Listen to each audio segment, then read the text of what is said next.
జాతీయ క్రీడా దినోత్సవం సందర్భంగా కాకినాడ జిల్లా క్రీడా ప్రాధికార స్టేడియంలోని వెయిట్ లిఫ్టింగ్ హాల్లో ఇటీవల జరిగిన వెయిట్ లిఫ్టింగ్ పోటీల్లో కాకినాడ పబ్లిక్ స్కూల్ కు చెందిన 4 విద్యార్థులు తమ సత్తాను చాటారు. 81 కేజీల విభాగంలో రిషబ్ బంగారు పథకం, కారుణ్య ముఖేష్ రజత పథకం సాధించారు. 73 కేజీల విభాగంలో వెంకట తేజ రజత పథకం, 55 కేజీల విభాగంలో రుకేష్ కుమార్ కాంస్య పథకం సాధించారు. ఈ సందర్భంగా పథకాలు సాధించిన విద్యార్థులను వారికి శిక్షణ ఇచ్చిన సతీష్ ను Sarvodaya education society vice president Lingamalli Krishnamurthy, secretary మరియు correspondent RK Viswanatharao, joint secretary మరియు treasurer DVSN Murthy, members P Sitaramamurthy, GVS Gandhiji, DV Diwakar, DVR Prasad, DS Ravikumar, Kakinada public school principal MD Safia, Kakinada college of education principal doctor Grace Manikumari అభినందనలు తెలిపారు. And Venkat Teja under 73 has been won the silver medal, and Rukesh under 55 he bagged in bronze medal. So really we feel very proud of our students' achievement, and has been happened with the help of the hard work of our students and the well training of our coach, and because of the management cooperation along with them. Thank you so much, and really it is a very pride moment for our school.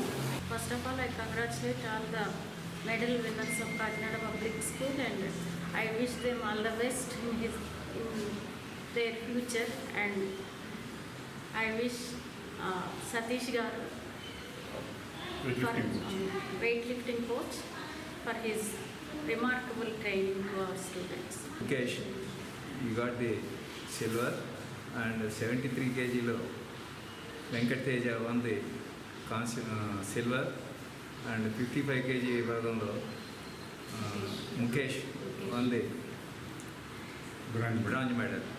ఈ సందర్భంలో మా school coach అయినటువంటి సతీష్ గారిని అభినందిస్తూ మా పిల్లలను కూడా వారికి మంచి భవిష్యత్తు ప్రసాదించమని ఆ భగవంతుని కోరుకుంటున్నాను. Thank you very much. కృషి చేసి అతను బంగారు పథకం సాధించడం జరిగింది. మిగతా విద్యార్థులు కూడా 2 సిల్వర్ మెడల్, ఒక అబ్బాయి బ్రాంజ్ మెడల్ సాధించడం జరిగింది. రేపు రాబోయే అండర్ 17 స్కూల్స్ డిస్ట్రిక్ట్ ఛాంపియన్షిప్లోని వాళ్ళకి పాల్గొనడానికి తర్ఫీ ఇవ్వడం జరుగుతుంది. అదేవిధంగా అక్కడ నుంచి రాష్ట్రస్థాయి పోటీలు, జాతీయ స్థాయి పోటీలు ఈ సంవత్సరంలోనే వాళ్ళని ఉన్నతమైన క్రీడాకారులుగా తయారు చేయడానికి నా వంతు కృషి చేస్తూ, దీనికి ముఖ్యంగా కమిటీ వారు, మేడం గారు, ప్రిన్సిపల్ మేడం గారు అందరూ నాకు సహకారం ఇస్తున్నందువలన ఈ విధంగా తయారు చేయడం జరిగింది. నా పేరు వెంకట తేజ, నేను 10వ తరగతి చదువుతున్నాను. మా కమిటీ మెంబర్స్ మమ్మల్ని బ్యాక్ సైడ్ నుంచి ఎంకరేజ్ చేసినందుకు అలాగే మా సతీష్ సార్కి, ప్రిన్సిపల్ మేడంకి, సఫ్య మేడంకి అదే థ్యాంక్స్ చెప్పుకుంటున్నాను. వచ్చే అండర్ 17లో ఛాంపియన్స్ కింద మేము పాల్గొంటున్నామని తెలియజేస్తాం.